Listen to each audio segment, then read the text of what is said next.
The following is a special presentation of Tony Kurre Radio. Keep your mission on your mind and your mind on your mission. This is Mission Minded with Michael Coleman. This is Mission Minded, keeping your mind, your mission, your mind with Michael Coleman. Michael Coleman, of course, the CEO of the Montgomery Area Food Bank, MAFB.org. If you want to help them out, they cover 35 counties. It was interesting, too, Michael, last night. We're recording the show here on the Monday of spring break, and we had some inclement weather last night, and I was looking and I was seeing all these counties. I kept mentioning every single county that you guys serve down there, which is unfortunate because they were obviously having tornado warnings and stuff, but I thought that's really cool that you cover so much of the southern and central part of Alabama. First of all, how you doing, brother? Everything good? Yeah, doing great. Coming back off a week of vacation where I got to go down to the Caribbean on a big old boat. There you go. Yeah, so it was good to get a little sun and get a little time away and with the family. Enjoyed that. It's just a common thing for those who are not in the central Alabama area this time of year. Tornadoes, thunderstorms come through, and we had some tornadoes hit last night. But thankfully, the damage doesn't look too severe. You know, I don't know, in Mississippi they lost about 23 lives. Yeah.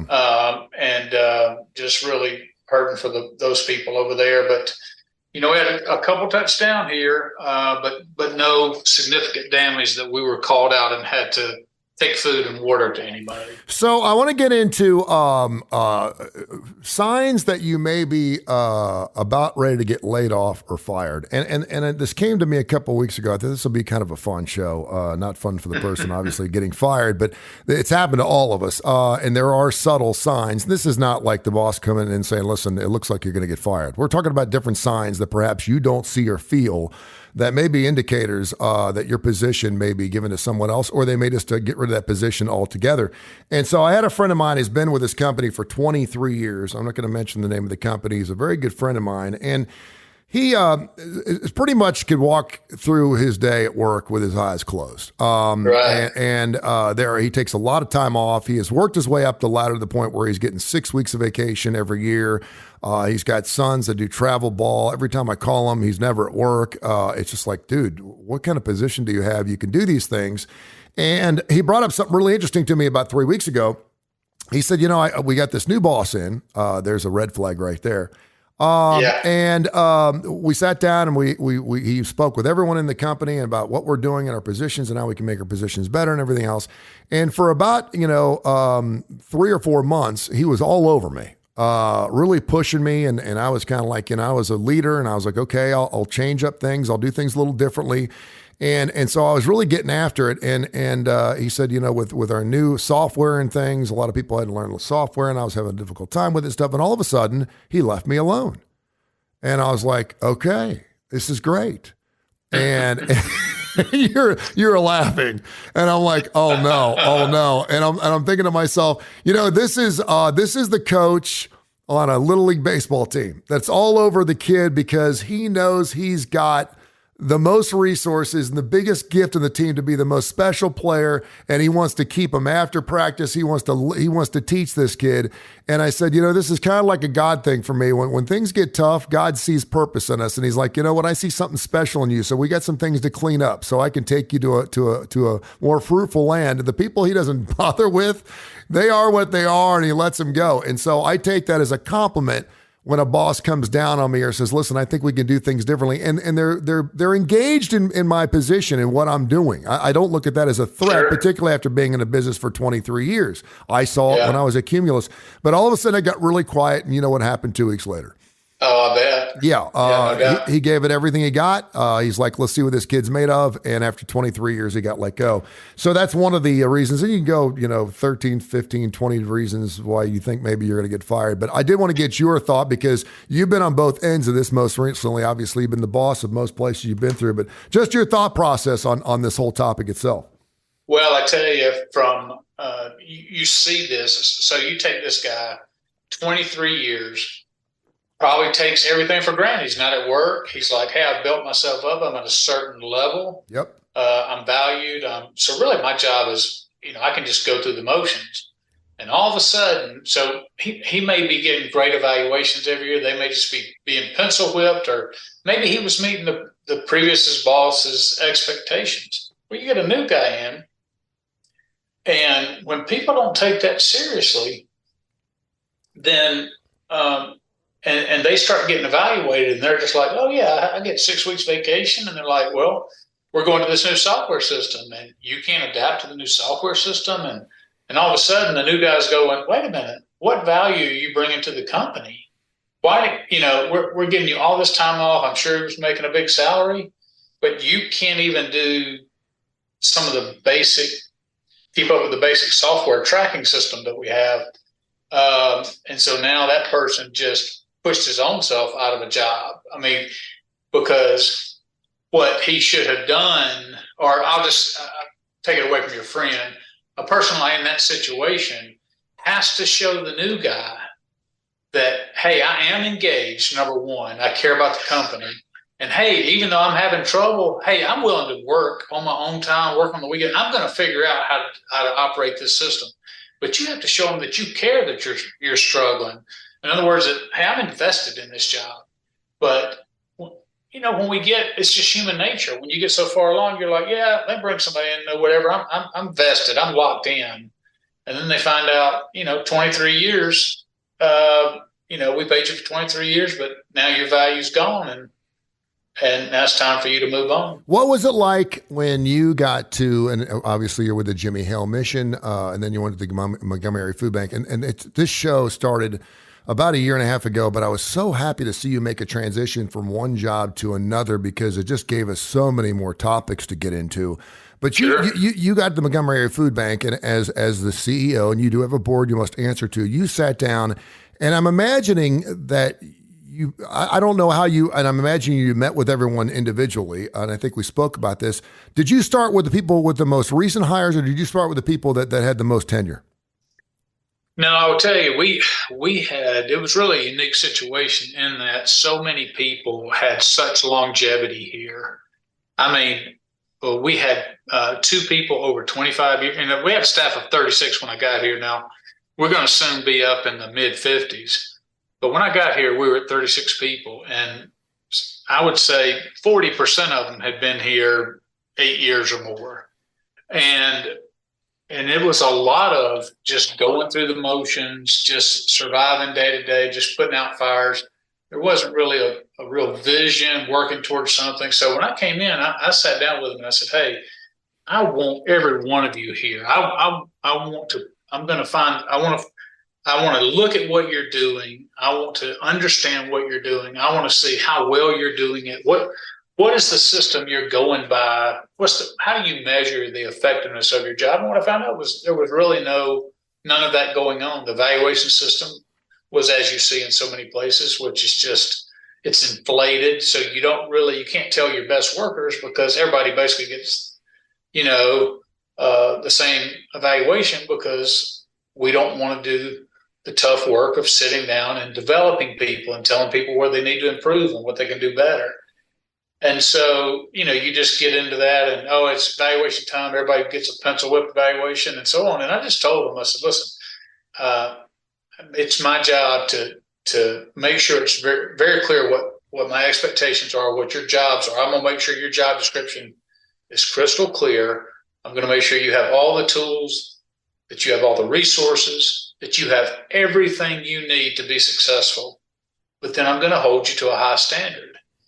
And that's not a standard of perfection. It's a standard of commitment to improving every day and doing the best you can and having the heart of a servant, because we're in the nonprofit world and we're serving people who are hungry or are battling food insecurity. And I said those are my standards. And I said, I hope everybody fits that. But history tells me that's not going to be the case. And there'll be some that I have to invite to leave. Yeah. And that was, and we had and so I've been there, I'm now in my 10th month, fixing to start my 10th month. And we've had about a 30% turnover. Wow. In people. Yeah. Is that high? I would say so. I would not anticipate that year to year. I mean, if you have 50 if I had 50 employees, I mean, let's just say if we had 36, if we flipped 12 employees left or were fired, then, that's a third of your employees, 33%. Yeah, that's high for a 1-year turnover, especially for an organization that had people here for such a long time, had such longevity in the organization. But we brought new people in under a new culture, new expectations, very clear expectations, and they're doing great. And some were able to adapt and get on board, and others have struggled. Yeah. And those who have struggled to the point that they just were not willing to make the changes had to go somewhere else. And there's a big difference between two. And by the way, this is Michael Coleman, Tony Kurre here, Mission Minded Show. We play at least 5 times a week on TKR and Tony Kurre Radio, thanks to the 100,000 folks plus who have downloaded the TKR app. We do classic rock. We have 14 different shows. We have a brand new show with the Montgomery Area Food Bank that's going to start here soon. And of course, you can listen to all of our shows on our podcast network, which is just blowing up big time. Anywhere you get your podcasts are available on every major industry of Tony Kurre Radio. There's a big difference between having a position that you hold eliminated just because there's no reason to have that position anymore, and having your position filled by someone new. And listen, I'm going through this with my 18-year-old son who works at Publix. It's his first job. Don't give them a reason to fire you. Don't give them a reason. And he goes like, well, what if my position is being eliminated? I said, if you work really hard and they love you and you have a great attitude, they will create, you talked about this last week in the show, they will create a position for you. If you're working hard and for whatever reason, all of a sudden they stop making widgets and you're the top widget maker, they will find another position in their organization so you can stay on board. It is absolutely so true. So I've said this, it seems like 1,000 people. I said, if you just come to work every day on time and you act like you give a damn, yep. And you're just a little flexible if they say, hey, yeah, I know we were going to be on A, but at the last minute we got shifted to B. If you're like, okay, well, let's get on B then. If you're just a team player and just come to work, let me tell you something. You're going to rise to the top. You're going to be the cream that floats to the top above all the other employees, because what the norm is people who don't show up. When they do, they bellyache, they gripe, they complain. They're not productive. They waste time. They make it miserable anytime. They're not flexible. It's like, no, you hired me to do A. I'm only going to do A. If you want me to do B, you need to pay me more. Just not a team person. And so what you want to be is you want to be the opposite of that. You want to come in. You want to be excited to be at work. How can I help this company? How can I help the team? Show that, hey, I'm willing to learn. Hey, you need me to do this? Hey, I don't know how to do it, but if you show me, I'll be glad to learn. Because I'm going to tell you something. It's very true that knowledge is power. So think of it like this. If I'm looking at a company, and let's say I've got a guy who knows how to do widgets, and he's a great widget maker. That's all he knows how to do. But I've got another guy who knows how to make widgets. Maybe he doesn't make widgets quite as good as this other guy. But you know what? If I need him to file paperwork, he files paperwork. If I need him to make errand runs, he makes errand runs. If I need him to mop the floor, he mops the floor. Whatever I need him to do, he's there. And he knows how to do so many other things because he's just a team player. That guy is more valuable, even though he doesn't necessarily do the one thing better than that other person. He has a better attitude. He's work on time. He's just dependable. He's just fun to work with. That person, if you're that person, you will always be able to hold on to a job, or if the company absolutely can't hold on to you for whatever reason, you'll have typically your bosses will say, but I've got a friend who's hiring. I mean, they will help you with their open up their own Rolodex, to kick it old school for a second, yeah. to try to help you get a job. Because let me tell you something, it's such a valuable soft skill, just being agreeable and having a work ethic and caring about what you're doing and showing up every day. You're already better than 75% of the other people who aren't that.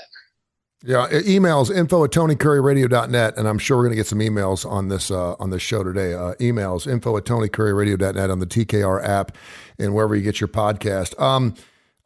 Before we get in, I get a list of several things, and some of them are pretty easy, like your boss stops talking to you. Maybe he wants to give you a pay cut. Your mistakes don't seem to matter anymore. Those are certainly those are glaring red flags that perhaps, and if you're an idiot enough to not think that your mistakes don't mean anything anymore, he doesn't yell at me anymore. That's a bad thing when your boss doesn't yell anymore. He's not engaged with you anymore.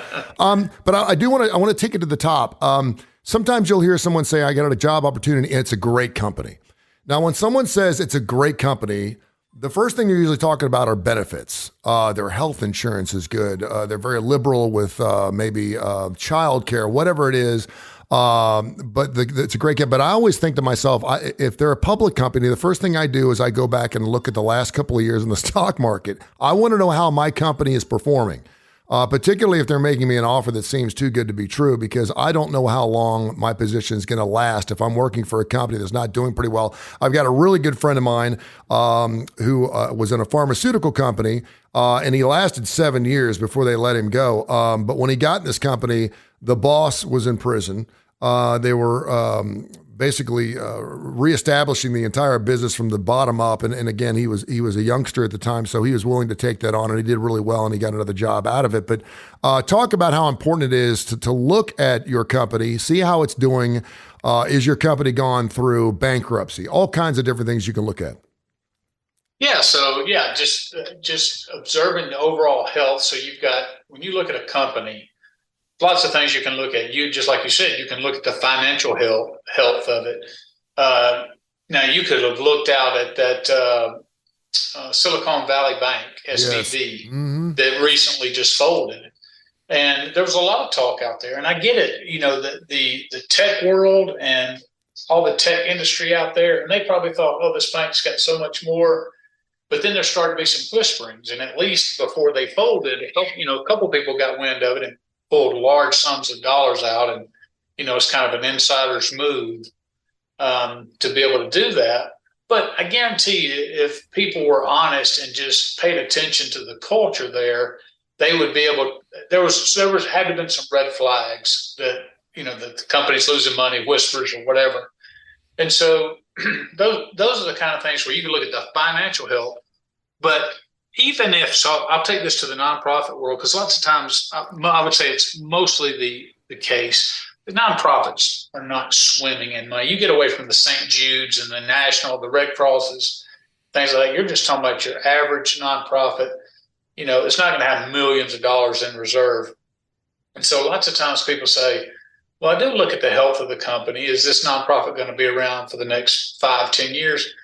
But then you look at the mission and you're like, you know what? What they do is so important, the lives that they change, and that's where I want to be at. And so you may say, well, the length of how long this company is going to be here is important, but here with what they're doing, maybe that matters to me more. So somebody may make a decision to go with a fledgling or maybe a nonprofit that's just doesn't have deep pockets, but they love that mission. Yeah. Or lots of times people will fall in love with the boss and just say, I love this person's management style. And I love that, I think they're fair. I think I can go to them with anything. And I don't care what the industry is, or I don't care what it is I'm selling. I don't care what kind of widget I'm selling or anything else. I want to go work for this man, or I want to go work for this woman. And I want to be on their team. And wherever they are, if they'll have me, I'm willing to see them, because culture is the number one thing for me. Everybody's different in that, yeah. And we see that in sports all the time. I mean, how often do you go, wow, I think this player is going to be picked up by this team? Why? Because his former coach is coaching now at that team, or he coached him in high school and knows the type of work ethic he puts in every single day on the field.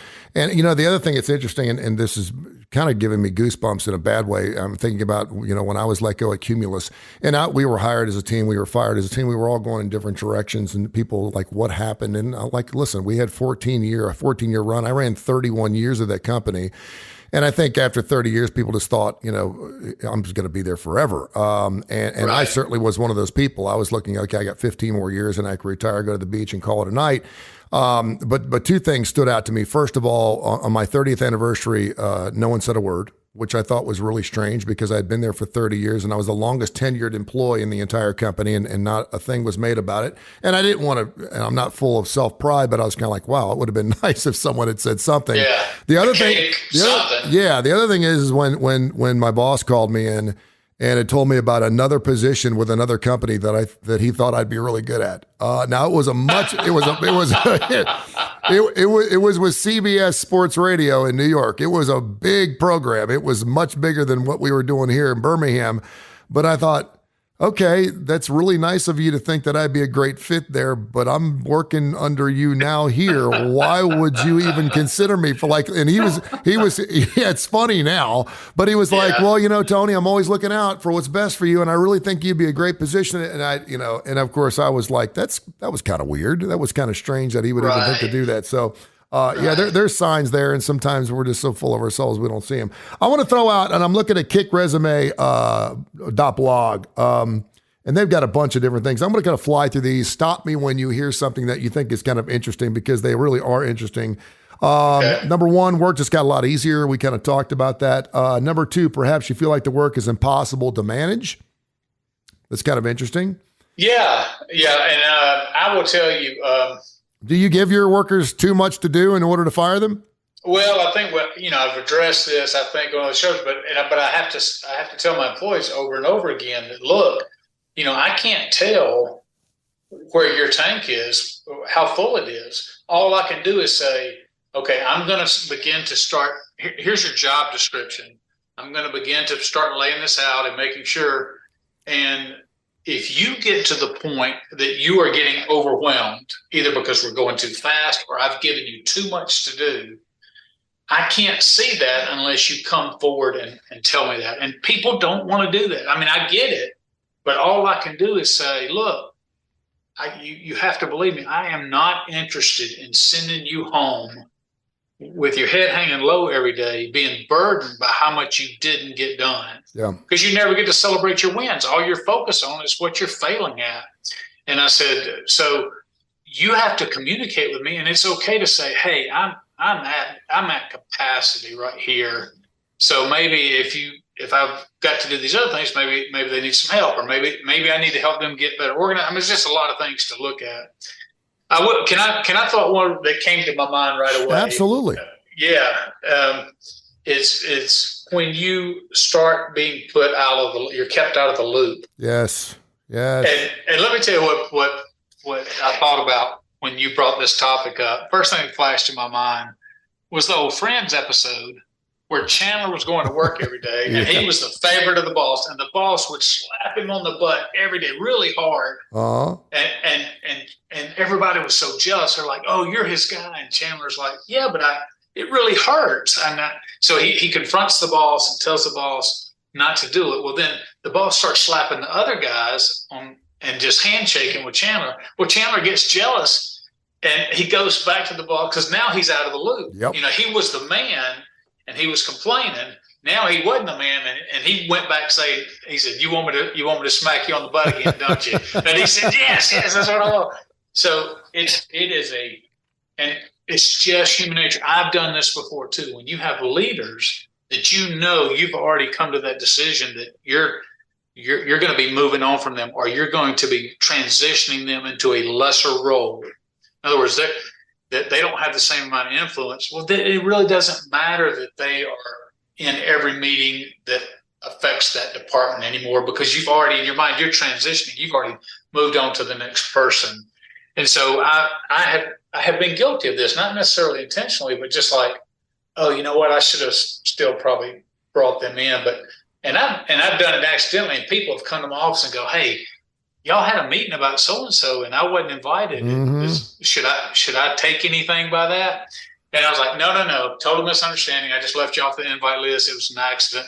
But people start worrying when all of a sudden they're not included, when there's a leaders meeting and you're used to going to that, and now all of a sudden you're not on the invite list. That's a sure sign Yeah, and paranoia can be kind of a strange thing. It could be more of a gut thing, and a lot of people are like, "You're just being paranoid. You're just not." And usually, if you start feeling that way, and that was one of the last things on this, I'm going to jump forward here. You're looking for signs you're about to get fired. That is probably the worst.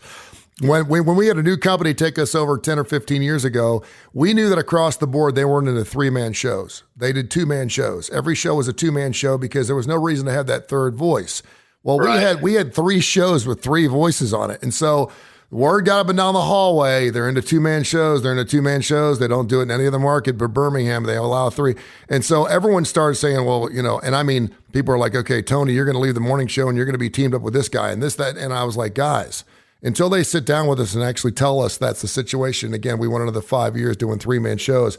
But if you're looking for signs that you think you're going to be fired, you better get to the copy machine and get your resume rolling, because if you're looking for signs and you obviously, and normally a lot of it's on you. You've given them some reasons to perhaps take a bigger look at you. But if you're looking for signs that you're going to get fired, you're in trouble. Yeah.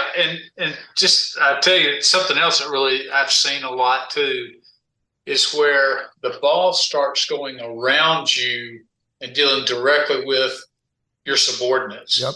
So it's not just this leadership group that you're not part of anymore, you're being left out of the loop, is that your boss is wanting the job done, and so they don't go through you, they go around you. And what that does is it really shows that you have a level of irrelevance.